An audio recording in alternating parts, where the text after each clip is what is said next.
Welcome, everybody. It is Monday morning, way too freaking early, and I don't know why I feel like I'm screaming. Anyway, this is Joshua Hudson filling in for Evan Bushman. This is Mock It Like It's Hot here on Club Fantasy with my esteemed co-host, Mr. Ryan Weisse, who is back from being a lazy bum on vacation. How you doing, Ryan? Fantastic and so refreshed. You call it lazy. I call it lazy. It was absolutely fantastic. We did next to nothing. We were down your way down in Florida, but we actually did the stadium tour of the Tampa Bay Buccaneers Stadium, which was quite awesome. Wow, so you were literally in my area and couldn't even get a freaking phone call. Not even a phone call. I was trying to separate myself from Club Fantasy. No, I'm joking.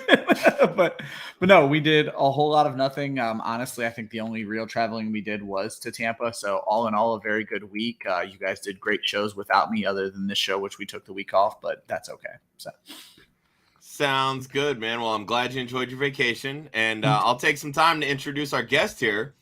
I gotta say, we've been doing Club Fantasy now, like, within the Twitter sphere for like 3 years. This is the first freaking time we've had Kevin Thompson on the show. Tompkins. Because you're destroying his name. See, I'm destroying This is like 3 weeks in a row that we've had a guest on, and I can't get their freaking name right. This is why Evan should be the host. Anyway, I guess. Kevin, it's a pleasure meeting you last year at the Expo. Gonna be great to catch up with you again this year. How are we doing on this Monday morning, buddy? We're up early. It's 10 o'clock here in Fargo, North Dakota, and you know what? I'm ready to draft. I'm ready to big running back has been on top of me, trying to dish those Jonathan Taylors and Christian McCaffreys and Ecklers at me. I'm ready to go low testosterone, dress the wide receivers here. We'll see what happens. Sounds good. And for those that don't know, Kevin from Fantasy Alarm, Lightning Round Fantasy, and of course Matthew Berry's Fantasy Life. Kevin's all over the place. Killer follow on Twitter, so make sure you're following him at Tompkins on Twitter. So Ryan, take it away. Let's introduce the draft and let's get going. Yeah, absolutely. So we and I've mentioned this before, for the summer we are going, I don't want to call it basic, but that's the point of this show, is to help people get ready for their drafts when it kicks off. So we went 12-team PPR, none of the tight end premium, none of the 2 quarterback. This is very likely the league you are playing in with your friends at home. I went 2 wide receivers and 2 flex for this one. I also cut it off at 13 rounds, basically acknowledging that those last 2 rounds would be your kicker and your defense. Because you're watching this show, you're going to draft smart. We're not going to take kicker and defense before the last 2 rounds of our draft. So the only real wrinkle is, instead of 3 wide receivers, it's 2 wide receivers and 2 flex spots. And I took the first pick of the draft, so I am going to go ahead and we got Ryan up top. Okay, Kevin, all right, you were at 104. All right. Yes, so sir. Before things kind of catch up to you, Kevin, tell me a little bit behind your idea of going at the 104. I like having a decision made for me. So I know Cooper Kupp usually goes in this range here. Looks like Kelly took Justin Jefferson. I was kind of hoping he would be there for me, but I'm fully fine with like any of Kupp, Jefferson, or Chase. I like, McCaffrey. He's my 101 over Taylor. And if I'm going to take a running back in this range, it's going to be him. Well, we're going to test this 0 RB theory that you tend to promote very often. So I'm going to see. I mean, if McCaffrey's there at 104, are we going to play hero RB ball here? Is that it? I'm going to go on random.org and I'm going to flip a coin and we'll see what happens. See, now usually from the 101 spot, hero RB is the strategy I'm looking for, because anybody who's watched the show knows I like to get my tight end early. And the wide receiver talent tends to outweigh the running back talent by the time you get around to the 2-12, 3-1 flip. So I'm going to be interested to see, again, how this all plays out. I want to take a second while Kevin makes his pick to thank everybody. This is the fastest any of our drafts have filled up. We do this every single Monday. I make the draft link live at 9 o'clock in the morning through the Club Fantasy Twitter handle at Club Fantasy FFL. So make sure you're following us every Monday morning. Next week, we're going to be doing best ball. It's going to be a really good time. Best ball next week? Yeah, that's what I decided. All right, I like it. Yeah, you do make the rules. I just show up and flub hosting jobs and, mispronounce guest names. So and I don't want to say spoiler. What's the word? Teaser. That may not even be the case next week. We may be making some personnel changes. So I'm getting booted from my own company show. This is great. I love it. Josh is destroying too many names. I still have some DMs I need to send before I make this official. So just a small teaser. Fair enough. All right. So, Kevin, you have apparently created a run on wide receivers, and I think you're kind of like internally chuckling at this point. Well, no, running backs. Running back, excuse me. Yeah. Dude, I haven't gotten any sleep. So early. The last 3 days. All right. We see the first tight end coming off the board. Here we go. Now we got some topics of conversation. It's a 12-team league, PPR. 3 wide receivers off the board. First tight end comes off. Kevin, give me your thoughts here on just kind of that early tight end strategy. Yeah, I'm fully in on early tight end. I would exercise a little bit of caution if it's not tight end premium, but if you're talking about a onesie position where if you're in a standard, PPR redraft, I mean, you don't have to think about tight end and you're getting elite production at a onesie position like tight end. So, I'm fully in on Kelce. I don't care how old he is. Hill is gone. They have to make up that kind of production with a bunch of guys MVS. Juju Smith-Schuster, Sky Moore. So I'm fully in on taking Kelce there. Where it kind of gets dicey is where you're, pigeonholing kind of Mark Andrews in there, or maybe even Kyle Pitts. I know that he's got a lot of buzz in him, but Kelce is like the one tight end I'm fine taking with, especially, at the end of the first round. Yeah, I know, Ryan, you love yourself some Travis Kelce, and usually when you're at the back end of drafts, this is kind of where you're targeting him at this point. 100%. Yeah. Normally I do end up trying to pick at the back end of these drafts just because worst case scenarios when you're doing these randomized draft orders.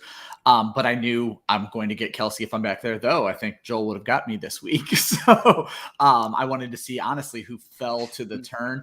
I completely agree with everything Kevin's saying, even though Andrews is actually statting out as my tight end 1 right now.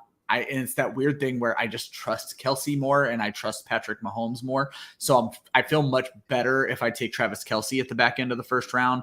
Though if I end up with Mark Andrews, not all that upset about it, but I completely agree with those two are such heads and tails above the rest, reaching for Pitts at the end of this first round. And probably I'm more comfortable with Pitts in the third round. I just don't know outside of Andrews and Kelce that I don't want any of them in the second round. So I'm going to pose one question really quick because I want to get to Joel's comment because I feel like, Ryan, this is something that we had debated on this show over the last year or so, especially heading into last year's drafts. First thing I want to bring up is Kyle Pitts. How much of his overblown ADP do you guys feel is directly correlated to the many of us that play Dynasty and just want a share of Kyle Pitts and just absolutely forget that it's redraft season? Kevin, I'll start with you before you make your pick. Yeah, I'm going to throw. Yeah, I mean, it's pretty easy, at least with who's left here with Deebo Samuel. Yeah, I mean, I love Kyle Pitts as far as, the player. Just think about it from this kind of lens. If he was a wide receiver, if he was wide receiver eligible, where would you be comfortable taking him? I posed this on Twitter. It was pretty divisive because, he's not quite Amon-Ra St. Brown or Gabriel Davis as far as how much people like to argue one way or another. But, I mean, Kyle Pitts, touchdown regression, that is on his side. He only had 1 touchdown last year in that game in London. And he had 1,000 yards. He was 21 years old. And now he's an outlier. He is a complete outlier. He is everything that everybody said that he was going to be pre-draft. And now you get to draft him. I would be comfortable taking him in the mid to late second round if you were a wide receiver. And then you get him at tight end. So anywhere in the third, is just, I think it's value for Kyle Pitts. And obviously Ryan agrees. He took him at the wrap. Was literally just about to say that to kind of segue to Ryan's opinion here. Yeah. And so the hype around Kyle Pitts, and third is about where I want him. The hype around Kyle Pitts is, he has to score more touchdowns. My lone concern with that is, and as the guy who drafted Pitts and the guy who advocates drafting Pitts in the third round, is did they get better at quarterback? Are we sure he needs to score more touchdowns? However, the targets and yards are going to be there. Touchdowns are already the hardest statistic to predict. I don't need to predict them when it comes to Kyle Pitts. He's one of very few rookie tight ends to cross the 1,000-yard mark. He is the number 1 target on that team with the Ridley suspension. I have no concerns about him seeing 110 to 120 targets minimum and very likely to cross the 1,000-yard mark again. And if he falls into the end zone 5 times, great. And you bring up touchdowns. I mean, you essentially started this draft with probably about 25 touchdowns between Jonathan Taylor and Javonte Williams. Yeah. I don't think touchdowns are that big on your mind when it comes to the tight end position. You're looking for that advantage at the end of the day. So now I want to bring up Joel's comment here because, again, we talk all the time about if you can't get one of the elite tight ends, fade the position altogether, stream as need be. And Ryan, we've debated this in the past. Yeah, this Joel's was my trying take to talk last year. himself into Kelce being the 101 overall player this year, regardless of position. Now, obviously, I feel like this question has a lot to do just with the positional scarcity. Yeah. So, Kevin, I'll start with you. Give me your thoughts kind of just on this blanket statement as a whole. Yeah, I just don't know if I can kind of stomach taking 101. I mean, the points are going to be, he's going to score about 18 and 19 fantasy points per game in full PPR. You can make that distinction in tight end premium. I mean, look at like FFPC formats where he goes routinely in the mid first, Yep. you know, so it's not even that much of a stretch if you want to take Travis Kelce, especially in a format like that, where you know that it's going to be maybe more consolidated at the top. And then those guys in Kansas City will kind of be flat in target distribution. But in a redraft, a typical redraft, yeah, you're talking the positional scarcity kind of argument. And I just don't know if that holds in that kind of format. So for me last year, he was my 102. McCaffrey was my 101. Kelce was my 102. And if you go back and look at my drafts, I stuck by that. If I ended up anywhere in the top 5 and McCaffrey went 1 in every draft, Kelce was my next pick. This year, we saw dominance last year that we didn't see in 2019 leading into 2020. So I don't know that I would make him the 102 this year. I definitely would take Taylor and McCaffrey ahead of him. Probably Eckler. I'm really high on Eckler this year, but then the wide receivers really made a name for themselves, specifically Justin Jefferson and Cooper Kupp. And Josh, you've made this connection with our show a few weeks ago. Justin Jefferson could be in for a Cooper Kupp-esque line of work with a Rams offense moving to the Vikings. So Jefferson and Kupp are ahead of Kelce for me. Eckler's kind of the middle, but at worst, Kelce is my 106. At that point, I'm willing to take the positional advantage on Kelce and work with the other positions later in the draft. Whereas it's just Eckler is my biggest question. I really like Eckler. I really like the Chargers offense. So it would be harder for me to skip Austin Eckler in favor of Travis Kelce at this point. So I want to give Kevin a quick shout out for taking his boy T. Higgins. Jersey being represented behind him. He gets Higgins. I say right over the shoulder. Yep, absolutely. But I do actually, Kevin, I want to get your thoughts here on Deebo Samuel. Our guy, Joe Pepe, just put out an article on Fantasy Pros where he talks about some of the riskier wide receivers at their current ADP, and Samuel was the first guy that he touched on. And one of the stats that he brings up is the rushing totals, right? Obviously, when you're taking wide receivers this early, you know, or really any player this early, you're looking at floor, right? Obviously, when you have that many rushing yards, there's a huge floor that's already baked in. Samuel's been pretty vocal about not wanting to be used as a running back. But when you look at the splits, the first half of the season versus the second half, he averaged only 5 targets a game at the latter half of the season with 53 rushing attempts. So are we thinking that we're going to see more of like the weeks 1 through 9 Deebo Samuel, where he's averaging like 9 targets a game and only had 6 total rushing attempts? Or are we going to get more of a balance and they're just going to say, well, Samuel, we really don't care what you say. We're just going to use you how we see best on our offense. Yeah. So, I mean, weeks 1 through 9, I mean, looking at Deebo Samuel, he was wide receiver 2 in fantasy points per game. So, I mean, you might not get quite that, but you're probably going to be getting a top 6, top 7 wide receiver at minimum. Guy averaged 10 targets a game, certainly leading all receivers in yards per route run in that kind of stretch where he wasn't playing running back. So no matter who's at quarterback, whether it's Jimmy G, whether it's Trey Lance, because I'm very bullish on Trey Lance. I'm in Fargo. I kind of have to say that I'm contractually obligated to. Not a paid sponsor by any means. So you don't see that little graphic up there. If they want to, yeah, hit me up in the DMs or my Twitter account. But anyway, yeah, fully in on Deebo. I just think that you're getting a discount. You're getting a guy on that, maybe not quite Jefferson Kupp chase tier, but you're getting a discount because you look Diggs, Adams, Lamb, all fine receivers, Tyreek Hill. I just think that he has a ceiling, as far as, especially in full PPR. Full PPR, I mean, his ADOT doesn't even have to be that great, and it really wasn't. But I mean, I hate to interrupt. You're just getting a huge discount, I think, in the mid-second. Kevin, I don't know if you're on. You're on the clock, but time's ticking. I don't want to see you time out. Oh, you're fine. Let's see here. I'm an interrupter when it comes to that. So. No, that's good. And great pick. Absolutely. You son of a bitch. Yes, great pick. Thank you, Kevin. Thank you, Kevin. All right. So while Ryan kind of makes his next two picks here, I want to bring up here a couple guys, Nerdboy takes, and of course the aforementioned Joe Pepe. 3 RBs in the first 4 rounds. Now, Kevin, I know that this is very much against your normal strategy, but I specifically want to look at their individual wide receiver ones. We saw AJ Brown switch teams. He goes from one very run-heavy team to another very run-heavy team. Then you have DK Metcalf, who goes from one really good quarterback to a couple really shitty quarterbacks. It's pretty clear that I think both of us would favor AJ Brown in this situation. But in the event, which Kevin, and again, I know this is not a strategy you would probably employ, but in the event you were to go sort of a heavy running back start, which of these wide receivers would you feel most comfortable with, AJ Brown or DK Metcalf?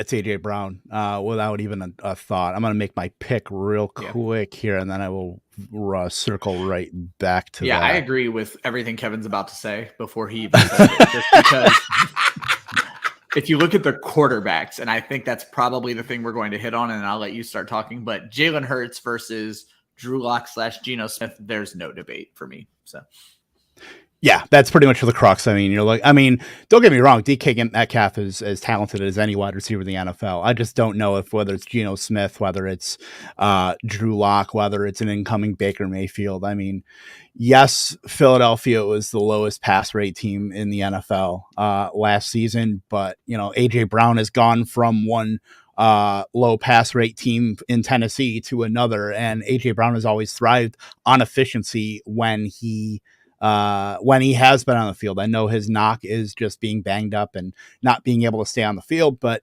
they didn't go out and get AJ Brown for Philadelphia to pass the ball 430 times. Like they are going to be increasing their pass rate. They have 3, the 2 wide receivers, him, Devonta Smith and Dallas Goedert, that they pretty much went to such a run heavy offense out of necessity last year, just based on the personnel that they had. So, yeah, AJ Brown, I think, is mispriced. I did curse his jersey, as soon as I got it, and then he got traded. Same with Robert Woods and Devontae Adams. So, really holding my head on T. Higgins here as far as my back wall jersey bid equity here. But, yeah, give me AJ Brown all day over like Metcalf. But hit a pristine auction a little bit more and spend some more money. Hey, they will be incoming for the 2022 season. I promise you. I got some. I got my jersey guy. I got to get on the horn with him. So we see here through first quarterback goes at the 401. I feel like this is kind of a good spot when you're talking about the best of the best at the quarterback position. Ryan, we preach this seemingly every single week. Yep. Wait on your quarterback, wait on your quarterback, wait on your quarterback. But at a certain point, dude, Josh Allen sitting there, he's probably going to be a top 3, top 2, easily the top quarterback in fantasy this year. Yeah. We've seen now 4 quarterbacks go in the top 5 rounds. Are these your guys' top 4? Kevin, I'll start with you. I mean, I'll just say that is a really, really good price for Josh Allen there because, he routinely goes, in the 3rd, and that gets a bit pricey, especially not even just on redraft, but like on Underdog when you're looking at the people that take Diggs in the mid first, and then it's like reflex where you have to take Josh Allen in the 3rd because you had no idea whether, likely you're not getting him in the 4th. But to be able to kind of wait on that, to get Diggs at the on the 1-2 turn and then come back with Allen on the next turn, that's fantastic. But yes, that is my order. That's my top 4 actually: Allen, Herbert, Mahomes, and Lamar Jackson. I have Herbert over Mahomes just because of the strength of the offense. Obviously, Mahomes subtracted one weapon. Herbert, is starting to grow with his weapons now with Mike Williams. Keenan Allen might be on a slight decline, but still a pretty elite wide receiver. So I would give him the edge over there. And then Lamar Jackson, the only issue that I have is how much Baltimore is going to run the ball this year, because you subtracted Marquise Brown, didn't really add much into the wide receiver group. So that kind of, tells you what they want to do, which is get back to running the ball. So I think that 11% jump in pass rate in 2021 might be a little bit of an aberration. That's very much an anomaly. And I'll let Ryan kind of hit on his point before I give you some stats to back that. Yeah, no. First and foremost, I want to say kudos to Zach. This is what this show is all about, because he gives us an opportunity to talk about strategy here. We are a quarterback elite website. We talk about it all the time, but there is a price where you're going to grab the elite quarterbacks. I routinely say the 5th round, but here is the exception. Zach is on the end. The ends are get your guy territory, because they're not going to get back to you. So Zach knew when making his 4-1 pick, he was not picking again until 5-12. So that's when you go ahead and take the number 1 quarterback off of the board. It's not his 5th round pick, but he was never going to get his 5th round pick. And if you look, all 4 of the quarterbacks who have went are gone before he made his next pick. So that's why it's such an excellent pick. Everybody else falls into line. Like I said, normally I'm a 5th round guy, but Herbert at the 4-7 in a 12-team league is good. And then Mahomes and Lamar Jackson in the 5th round. I still have Kyler Murray ahead of – actually, I put Kyler ahead of Mahomes this year.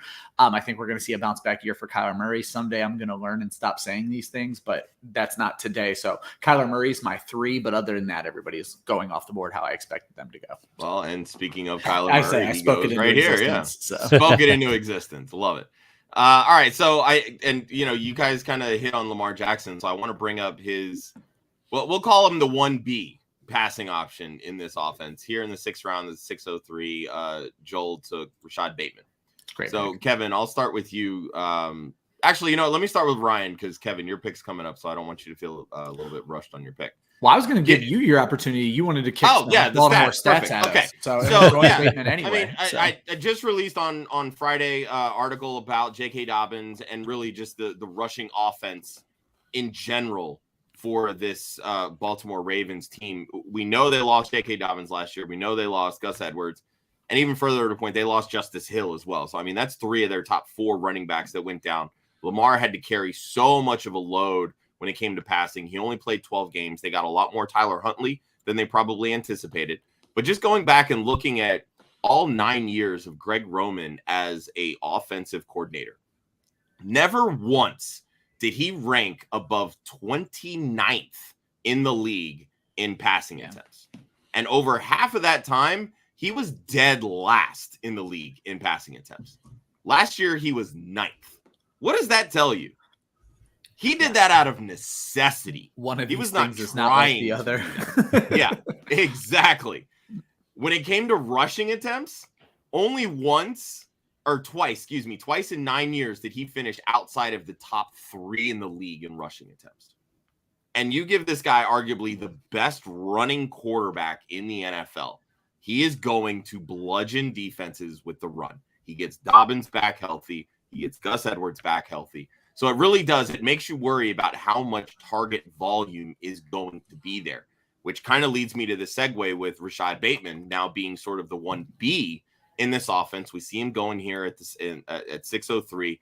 Ryan, I'll start with you. Actually, no, I'm going to start with Kevin. He's the guest and he just made his pick. So, Kevin, give me your thoughts here on Bateman in this offense. Yeah, like right now he's kind of priced in that late sort of wide receiver 3, kind of on that cusp range. And it feels like if he hits all of his points, he obviously has that wide receiver 2 upside. Give us your thoughts and really what you think of Bateman here as we head into his 2nd year in the league. Yeah, so like I tagged on before about, Baltimore lost, Marquise Brown. They're telling you what they want to do. They want to run the ball, but obviously you have to pass the ball. And it's consolidate. Like you want these consolidated targets in this offense. It's looking like right now, Mark Andrews, Rashad Bateman. And then you look at these offenses that, because Baltimore uses so much personnel. Like they bring in Patrick Ricard, they bring in all these tight ends, they bring in all these running backs and all this stuff. But guys have to come off the field, and the two guys that are not going to be coming off the field are Rashad Bateman and Mark Andrews. Yeah. I mean, Mark Andrews, what used to be a 50% snap share guy until he wasn't last year. So now you're looking at these two guys that are going to be just peppered with targets. I mean, both of these guys can get 140 targets, and I would not bat an eyelash.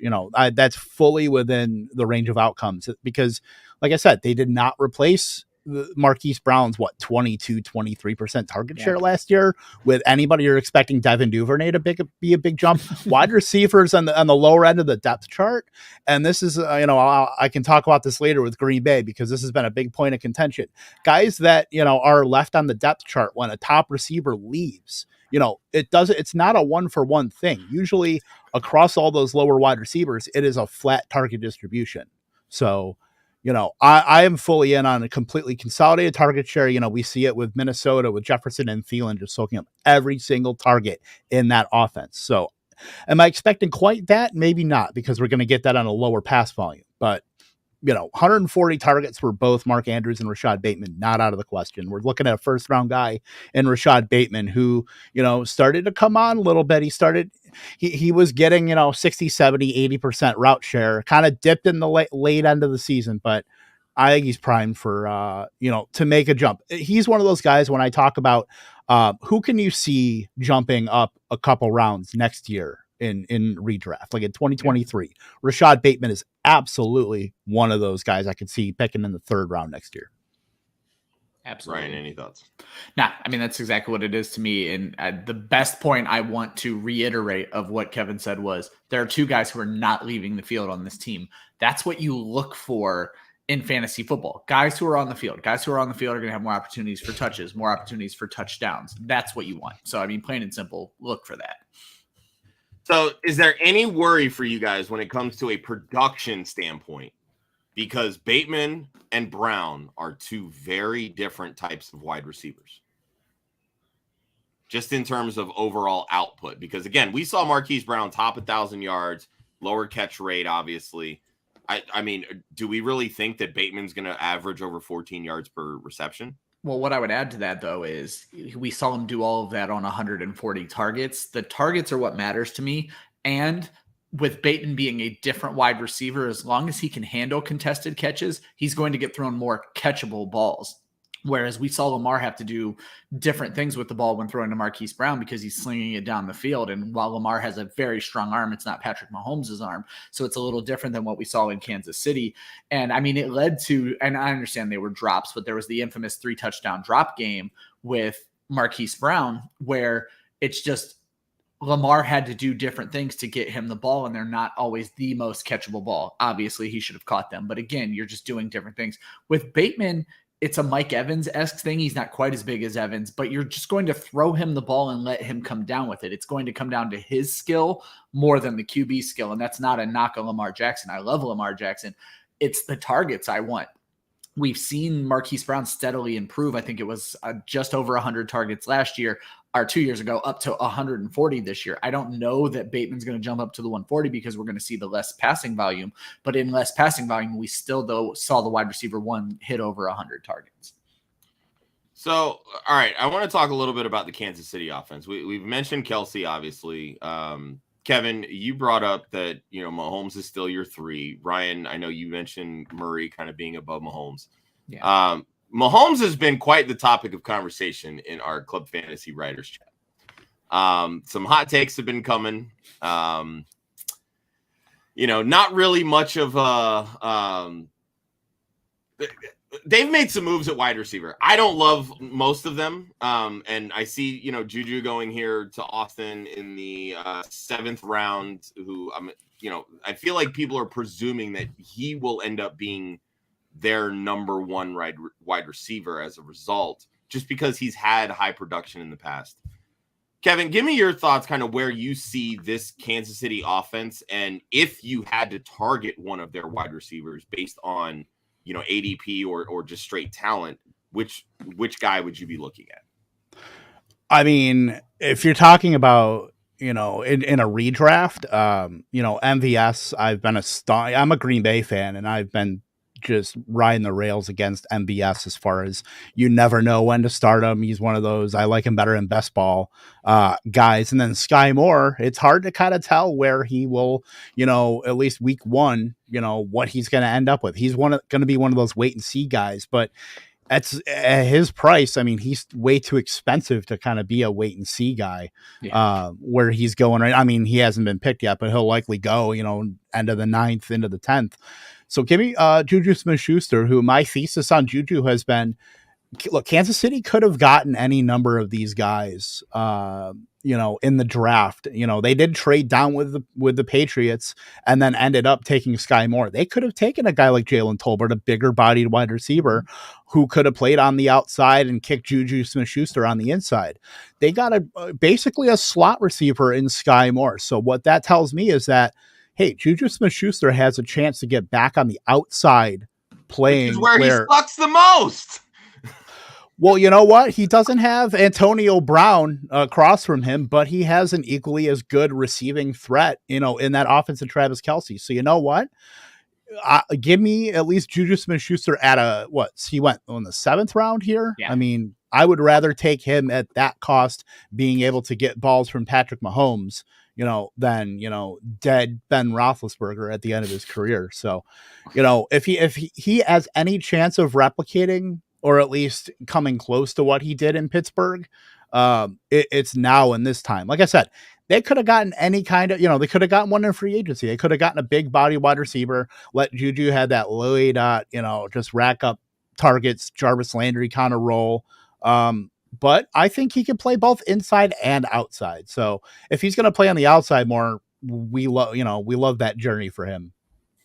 Yeah. I mean, I'm the lone voice of reason for Juju doesn't suck here at Club Fantasy. So you want a piece of Patrick Mahomes, and 7th round is exactly where you want it. Like a year ago, and I'm not saying Juju is Tyreek Hill, but Tyreek Hill is a top 5 pick in fantasy football a year ago. And the guy who is essentially taking his place in a very different role is now a top 85 pick. Like, it's a very different draft cost, and he doesn't suck. He can play football. He's young as hell. It's not like we're talking old and busted here. So, I mean, I'll never understand Josh. Well, I will understand Josh and Joe's hate of Juju Smith-Schuster, but I'm very good with it because it's not a corpse throwing to him. And I think this is his chance. He's on a 1-year prove-it deal with a not dead quarterback. I think it's going to turn out very well for him. Yeah, and over the past 2 years, no other teams in the NFL were stepping up to give this guy a contract. I know. I mean, I think that should tell you what the rest of the league thinks about him. He can't separate. He can't play on the outside. He's literally a slot receiver. That's it. He doesn't have the type of breakaway speed that Tyreek Hill has. I get the guys' point. I get it. You want a piece of this offense. Just give me a good piece, and Juju ain't it. Well, maybe he is going to play in the slot because maybe McColl and MVS are on the outside, and Sky Moore's learning for a year. So, I mean, regardless, we've seen Andy Reid slow play rookie wide receivers in the past. There's no guarantee Sky Moore's fighting for anybody's job right now. We all know Kelsey's the one. MVS, not to the volume, but comps to what Tyreek Hill brought to this offense, and they've both played with Hall of Fame quarterbacks. He's not going to do what Tyreek Hill did, but he's going to be a threat. I've been beating the McCole Hardman was the next Tyreek Hill, and now he gets that chance to be that, so let's not write him off just yet. But target-wise, outside of Travis Kelce, I think it's Juju, and I think we're going to be pleasantly surprised. I know you don't agree. You're right. I don't agree. Not at all. All right. Let's shift gears a little bit. We brought up Sky Moore, so I want to kind of look at some of the rookie wide receivers. Yeah. Ryan, you actually went rookie wide receivers back to back here with Drake London, Treylon Burks. We saw Olave go. We saw Garrett Wilson, Sky Moore. I'm sure we'll eventually see several others that will go through. Probably on my next draft goes. There you go. Exactly. So Kevin, I'll start with you while Ryan gets ready to do his picks. Give us your thoughts on the rookies for redraft purposes. Where do you kind of have them ranked? And where's kind of your target range for them in drafts? Yeah, so I mean, looking at the wide receivers, I mean, Drake London is my kind of far and away wide receiver one as far as rookies in redraft. I mean, he's stepping into a situation where, you know, he's got Kyle Pitts, who is essentially a wide receiver. And then outside of that, it's the Olamide Zacchaeuses of the world. And, you know, it is not great. But clearly, you know, Arthur Smith, that team has a type. I mean, big bodied wide receivers / you know, athletic freaks. I mean, Drake London absolutely torched USC, you know, USC's opponents in 8 games. And then you're looking at, they went out and traded for Brian Edwards. They, you know, they clearly have a type with all these wide receivers. They want, real you quick, know, Kevin, you got 30 seconds for your pick. Yeah. I did not see that. I should probably draft a tight end, huh? Well, my favorite part is that you said I mean, you don't have to. They clearly have a type at wide receiver. Is that type average? Because that's what it feels like right about now. Look, Brian Edwards is the average one. All right, Kyle Pitts showed out. He's a big guy. I think they have high hopes for Drake London. I would assume so if they took him. I mean, I love Drake London. I love Pitts. Yeah. I just meant kind of Zacchaeus and Pitts. Well, Zacchaeus is like he's Frank the Darby. mini-me of the bunch. Yeah. Like Frank Darby. Continue, Kevin. Sorry. Yeah. I mean, he would definitely, Drake London would definitely be my top receiver if I'm going to target any of them. You know, and then Treylon Burks, you know, I'm definitely a fan of, you know, Robert Woods is on that ACL, and yeah, he's running, but, you know, I could see a situation where, you know, they might ease him in a little more just because he is a veteran on that ACL. So you're looking at, other than that, it's pretty much a toss up with guys like Garrett Wilson, where we don't know exactly what his route situation is going to be, with Corey Davis likely being the split end. And then will Elijah Moore be the CD Lamb and, you know, have to come off on 2 wide receiver sets?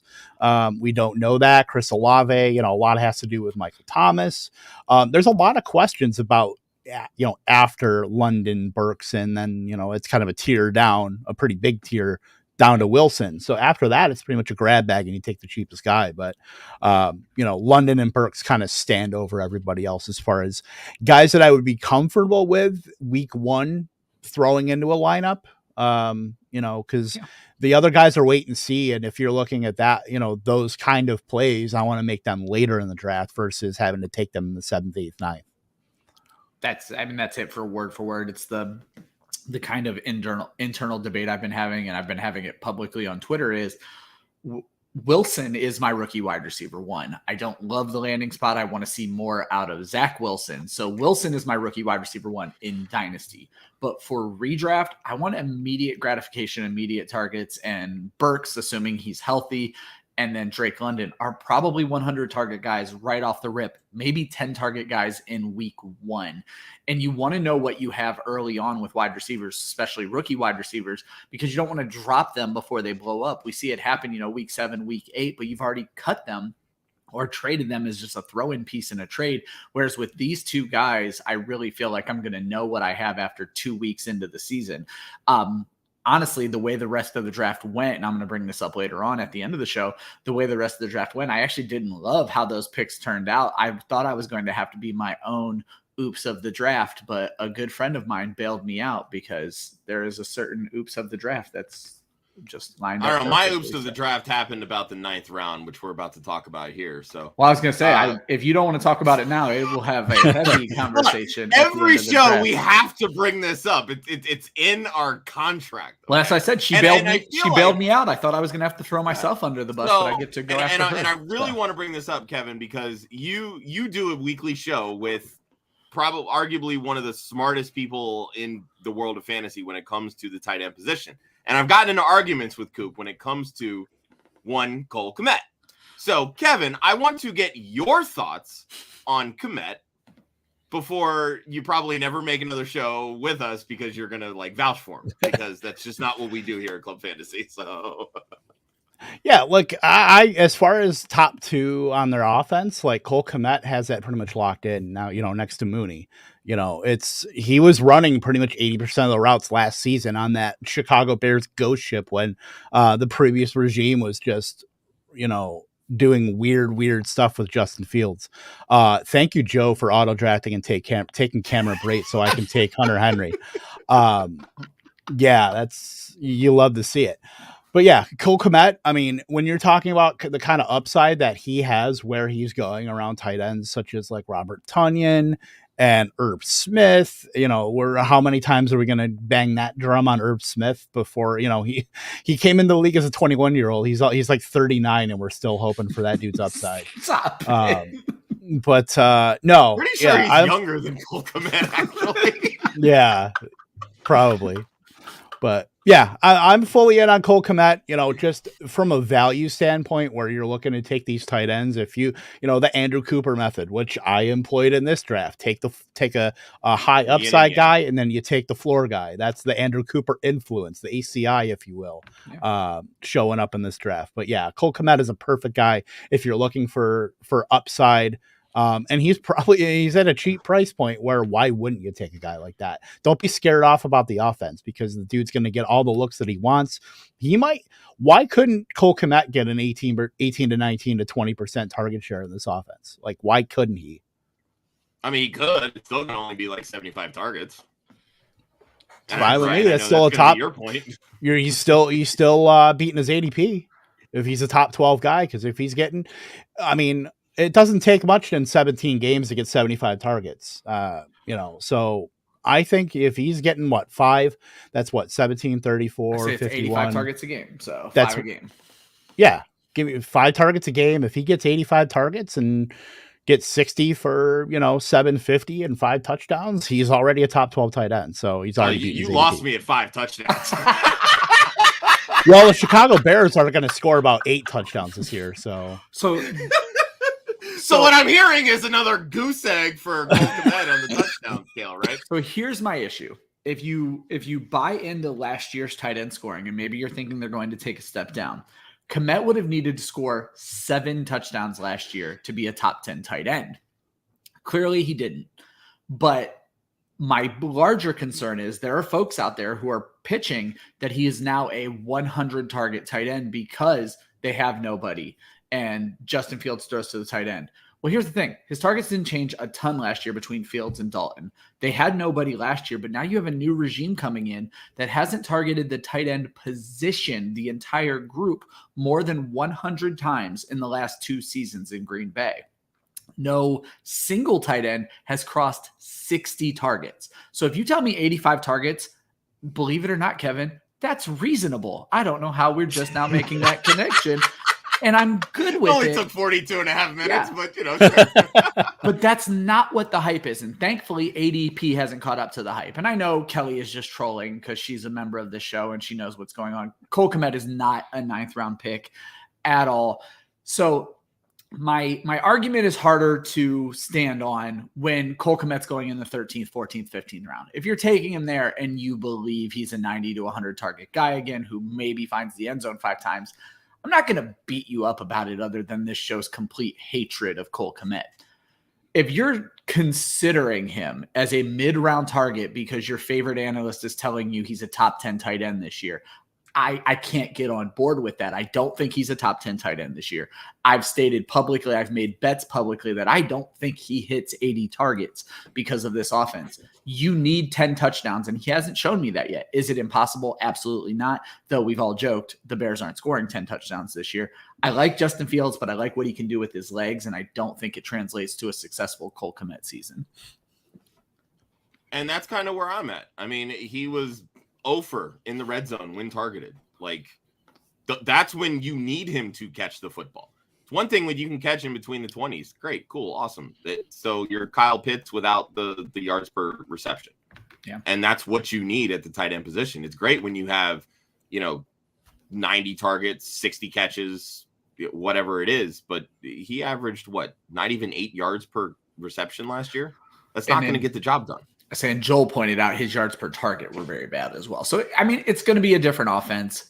Could Cole Kmet succeed? Yes, but I think we all just have different definitions of what success looks like. I don't see a world where he is a top 10 tight end on a year-long basis. There are going to be weeks. I just don't see it as a thing. So. And no tight end finished, under expectation as far as fantasy points than Cole Kmet last year either. So that's fair. Yeah. So I'm going to bring this up because Phil is now like my new favorite audience member here. Thank you, Phil. Hit that subscribe button. Win a chance to win a Deebo Samuel jersey. Love Phil.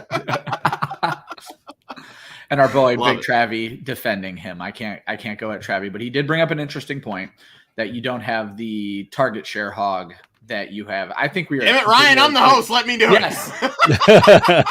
Josh and I keep deleting Travis's comment, but you don't have the target hog. And someone actually brought up on our show, or maybe it was when I did the Whisperer show, that if I feel this way about Kmet, I must love Mooney. I absolutely love Mooney and want him on every team. That was actually going to be one of the things I bring up later on, that I think I made a mistake at my wide receiver because I took those rookies while Darnell Mooney was still on the board, and that's something I should not have done.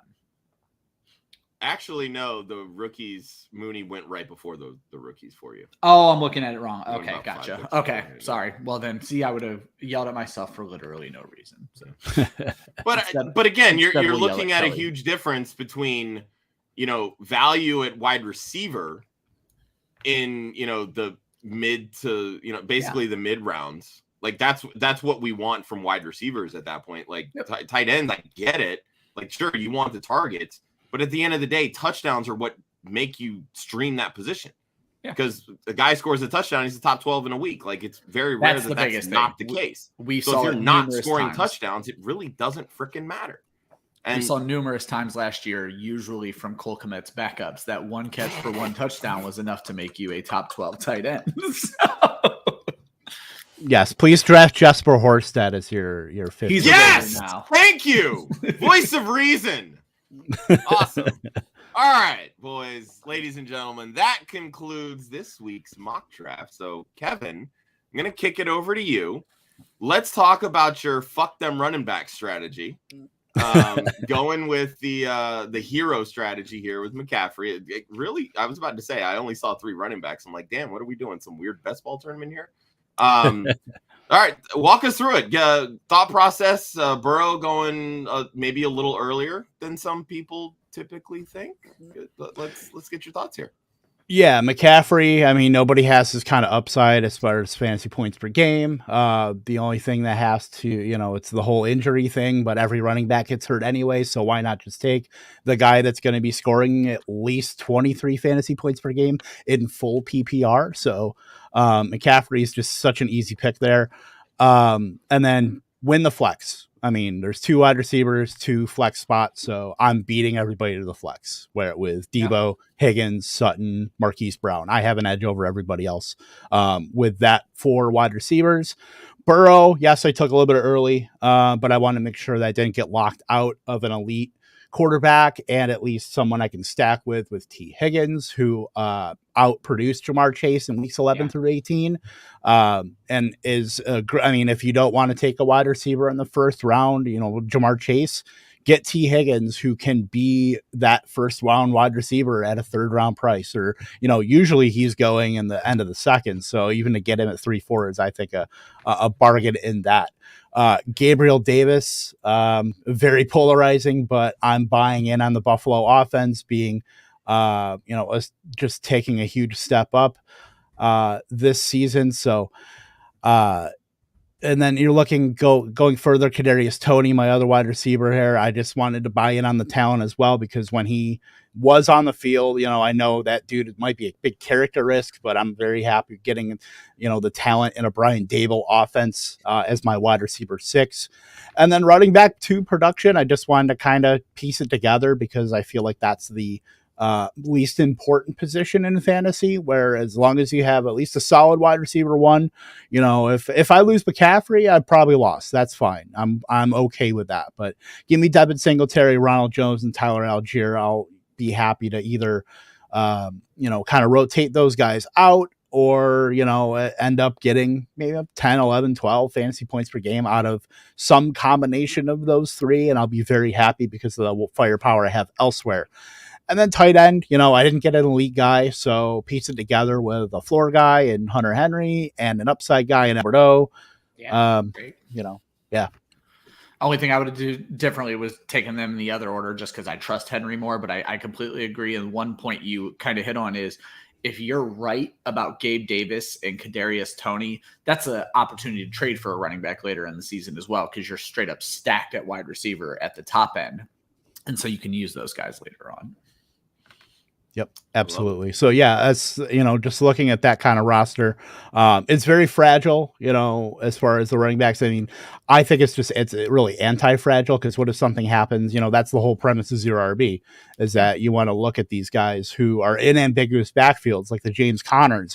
James Conner was such a big hit last year because he was the Arizona Cardinals lived in the red zone last year, and it wasn't Chase Edmonds all of 2 career, inside the 5 rushes in his career. So, I mean, it was pretty much James Conner there. Devin Singletary has always been, at least moderately consistent in that offense. If James Cook can't get on the field, if he can't pass block, Devin Singletary is still going to see the bulk of that work. Ronald Jones, there's obviously ambiguity there with Clyde Edwards-Helaire.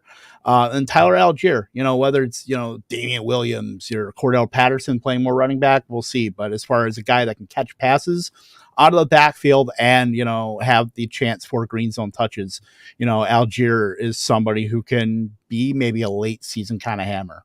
Yeah. I like it. All right, Ryan.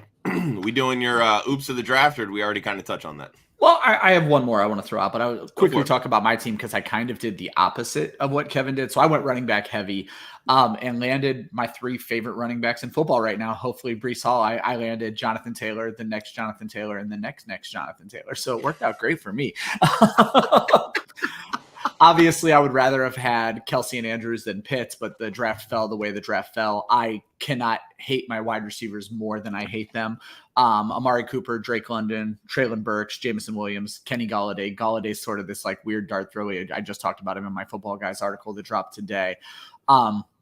He's technically a wide receiver 1 that I was able to get in the 11th round. It's just going to be interesting to see what Daniel Jones does. But Kevin hit it very well that where his team is anti-fragile, my team is very fragile, because if I don't have 2 of these wide receivers hit, I'm in a bad spot if any running backs get hurt, because running backs get hurt more often than wide receivers. And all of my guys have something to prove outside of Jonathan Taylor. So it's a very weird situation.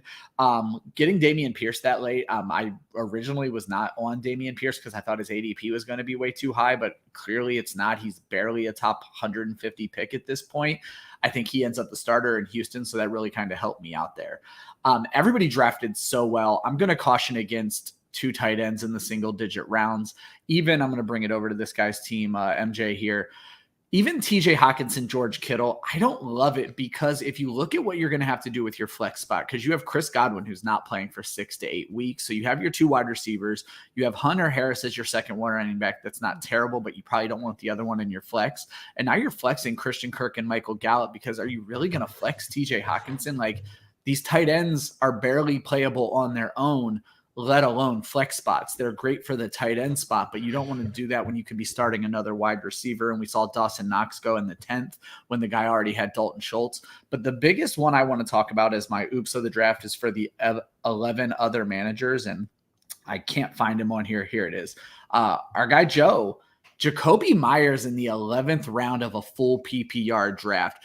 Jacoby Myers looks like a target hog in New England, and I don't think we should be letting him fall this far in full PPR. He was a guy I had earmarked to go, and honestly, I just missed it. It was a mistake on my part, but it was probably a mistake on all of our parts. Don't forget about high volume guys in full PPR. It's a running joke that Jacoby Myers doesn't score touchdowns, but he still went 2 rounds after Cole Kmet, and he doesn't fucking score touchdowns either. So. Oh, absolutely love it. Absolutely love it. Yeah, I mean, I'll kind of piggyback on the big oops. I love Kelly to death. Love her to death. Oh, she was just trolling. Yeah, but again, it's it's one thing if Gesicki, Kmet, if those are the 2 guys you want, great. And I know how much Kelly loves tight ends, but you started the draft with a. Oh, I just noticed she started with Waller. I missed that completely. Yeah. Exactly. So I'm all for loading up on tight end, because if you get 2 of them that hit, and obviously one is going to become great trade bait down the line, just from a standpoint that nobody's typically has good tight ends. Well, I'm going to fight you. I'm going to fight you on that because I am a manager who has Travis Kelce in every league. Anybody who plays with me knows this. And I ended up with Gesicki in a ton of leagues. Nobody would trade me for him. Like literally, I ended up having to cut him in a roster situation. And someone obviously claimed him on waivers. I don't know. Everybody feels like everybody not named the top 5 guys are streamable options. I don't know that they even have the trade value that we think they have anymore because I've lived it all last season. So. Yeah, just burning I feel like, especially with the Hawkinson pick, that's like the one pick where you're burning roster spot with that. Like you're like do the 1v1, like you could have had Rashad Bateman, like your flex would have been just absolute. You would have pretty much been doing, basically the anchor RB with Dalvin Cook, and then getting your 4 wide receivers, you're getting your elite tight end. I would take that. Honestly, I would take that team over mine. If they had taken Bateman over Hawkinson, I mean, you have Cook, and then you have 2 better, Hunt and Harris. You've got Trey Lance, who is clearly, you can always pick up a quarterback in one quarterback. So, if Lance for some reason doesn't work out, go and pick up he wasn't even drafted Kirk Cousins. Yeah, exactly. Yeah, that's wild to me. Wow, I know he's like not a sexy name at all, but homeboy just produces every single year, and he has elite weapons. And then one of my favorite things happening in drafts right now that I'm going to be interested to see if it starts to play when leagues get more competitive is Derrick Carr, the guy now tied to Devontae Adams, Tom Brady, and Aaron Rodgers are all 11th round picks. How do we take quarterbacks early ever if this is what's available to us in the 11th round of fantasy drafts? So. Exactly. Yeah. All right. Well, boys, it's been a pleasure. Yes. It's been a pleasure. Absolutely. Kevin, thank you so much for waking up early with us. I know you're not on Eastern time like us, normal people in the world. Appreciate it. So thank you for getting on board with us. And, go ahead, plug your stuff. I know you've got a lot of things going on between the 3 sites you're affiliated with. So, again, thank you. And let us know where everybody can find you and everything you're working on. Yeah, absolutely. It's been a blast. Ryan, Josh, can't wait to see you guys at the expo in about a month and a half where we talked about. I can't believe it's already almost here. You can find me at Tompkins II on Twitter. Of course, do work for Fantasy Alarm, Matthew Berry's Fantasy Life newsletter, which will be ramping up to 5 days a week very soon here, next week or two. And then, of course, Lightning Round, our podcast with Andrew Cooper and Britt Flynn every Wednesday at 9:30 Eastern Time, 8:30 Central.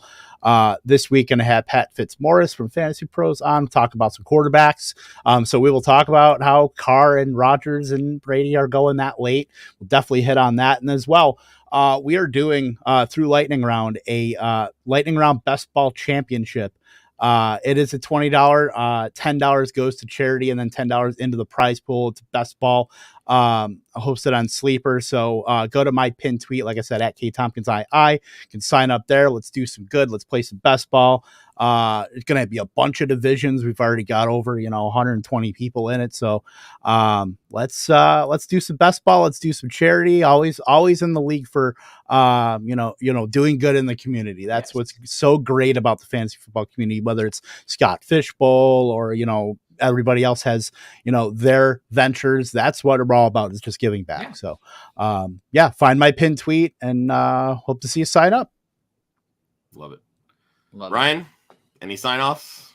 I know you just dropped an article with another site, but I just dropped a Football Guys article on talking about 3 different ways to approach the last 5 picks of your draft. I feel like a lot of times we focus on the top heavy portions of the draft, but there are ways you can attack your last 5 picks that are going to put you in a position to win a championship.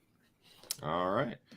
Well, you can find Kevin once again at KTompkinsII. You can find Ryan at TheFantasy5. That's 5 FIVE spelled out. You can find me at the One Hudsonia, which is the opposite because I use the actual number 1. You can follow Club Fantasy at Club Fantasy FFL on Facebook, Instagram, and Twitter. As many of you know that are following us, we've been knee deep in our A Look Inside team previews. We have written articles on the site 3 times a week. We have our No Punt Intended show on Wednesday nights where we cover those same 3 teams and we go a little bit more in depth with a different guest every single week. This week, we're going to be talking about the Indianapolis Colts, the Los Angeles Chargers, and the New Orleans Saints. Last week, we talked about the Browns, the Dolphins, and the Ravens. So you can find a few articles on the site. One on David Njoku from one of our newest writers, Steve Lawson. Austin, who's been in the chat, took a deep dive into the prospects of Tua Tagovailoa and the Dolphins. And then, as I mentioned earlier in the show, I wrote an article on J.K. Dobbins and the Baltimore Ravens. So feel free to check that out. We've got Michael Pittman from our man Drew Metcalf dropping a little bit later today. And feel free, stay tuned, because who's our guest Wednesday? So Wednesday's going to be Nate from IDP Guys, the founder of IDP Guys. So. Very cool. Awesome. So tune in on Wednesday for that. Next week, we'll be back again, 11 a.m. Eastern. I don't know if I'm hosting or not. I'll usually find out about Sunday morning. Yeah, that's usually how it works. And it looks like we have Tyler.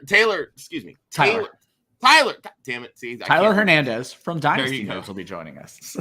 Very cool. So join us next week. We're doing a best ball draft. So come mock draft with us and get prepared for Kevin's best ball tournament. Yeah, I was saying the Kevin's passion, man. There you go. So feel free. Website, clubfantasyffl.com. Once again, the Twitter handles, all the socials at Club Fantasy FFL. We'll see everybody next week for Mock It Like It's Hot, and feel free to tune in on Wednesday at 7 p.m. Eastern as Ryan and myself will be welcoming Nate, founder of IDP Guys. Have a good one, everybody.